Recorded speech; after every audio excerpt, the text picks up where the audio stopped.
हफ्ते में ऐसी कौन सी बड़ी खबरें थीं जिन्हें मिस नहीं किया जा सकता? आइए एक एक करके इन पर नजर डालते हैं। सबसे पहले बात करते हैं नेशनल न्यूज की। कर्नाटक से एक बहुत बड़ी खबर आ रही है। वहां की कैबिनेट ने अक्का पड़े स्कीम को मंजूरी दे दी है।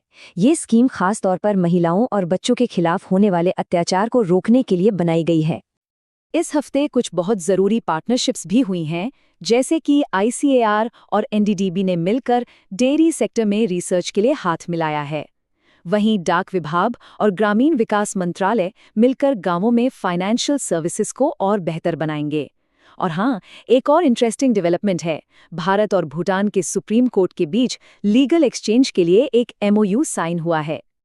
इस हफ्ते भारत में काफी कुछ हुआ। नई दिल्ली में 28वां कॉमनवेल्थ स्पीकर्स कॉन्फ्रेंस हुआ।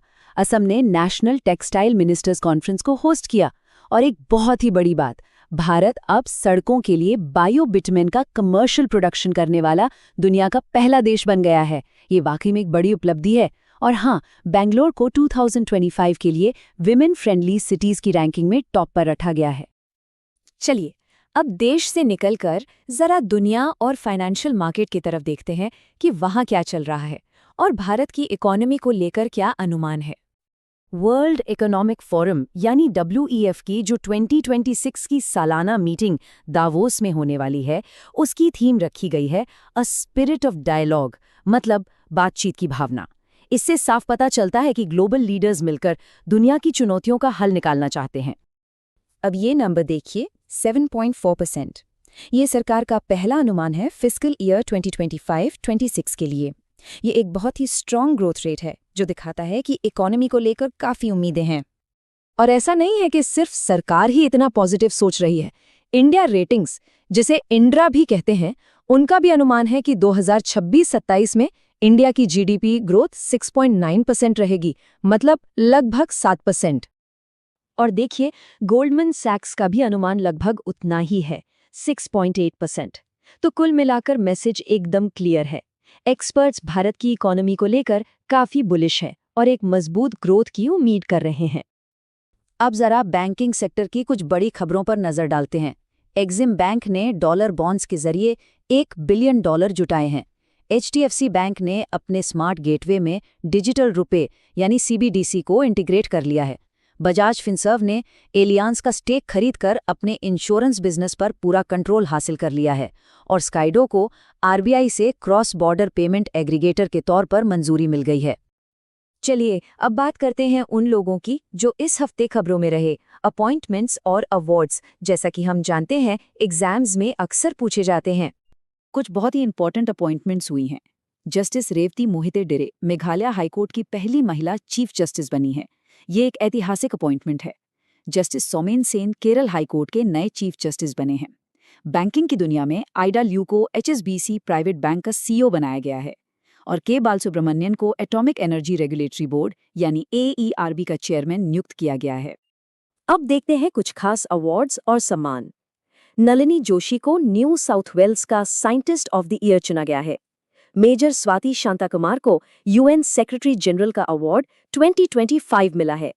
एनविडिया के CEO जेंसन हुआंग को 2026 का IEEE मेडल ऑफ ऑनर दिया जाएगा, जो टेक्नोलॉजी की दुनिया में एक बहुत बड़ा सम्मान है।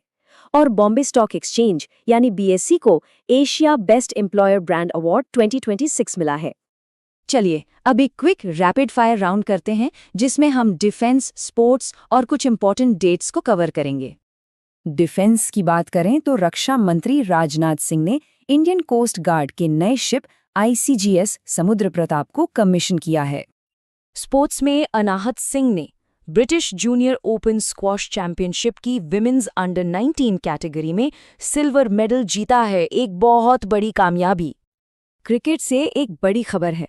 स्टीव स्मिथ एशेज के इतिहास में दूसरे सबसे ज्यादा रन बनाने वाले खिलाड़ी बन गए हैं। अब वो सिर्फ महान डॉन ब्रैडमन से ही पीछे हैं। ये वाकई एक जबरदस्त माइलस्टोन है।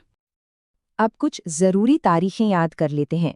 9 जनवरी को प्रवासी भारतीय दिवस मनाया जाता है और 12 जनवरी को होता है नेशनल यूथ डे। 2026 की थीम जरूर याद रखिएगा, ignite the self, impact the world. ये थीम एग्जाम में पूछी जा सकती है।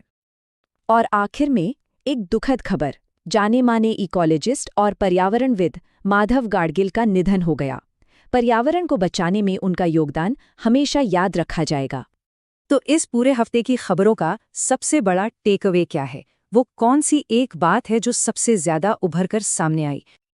देखिए, अलग अलग एजेंसीज, चाहे वो सरकार हो, इंडिया रेटिंग्स हो या गोल्डमैन सैक्स, सभी भारत के लिए 6.8% से 7.4% के बीच की एक बहुत ही मजबूत जीडीपी ग्रोथ का अनुमान लगा रहे हैं। तो भारत की आर्थिक तरक्की की कहानी इस हफ्ते की सबसे बड़ी और लगातार बनी रहने वाली हेडलाइन है। और जाते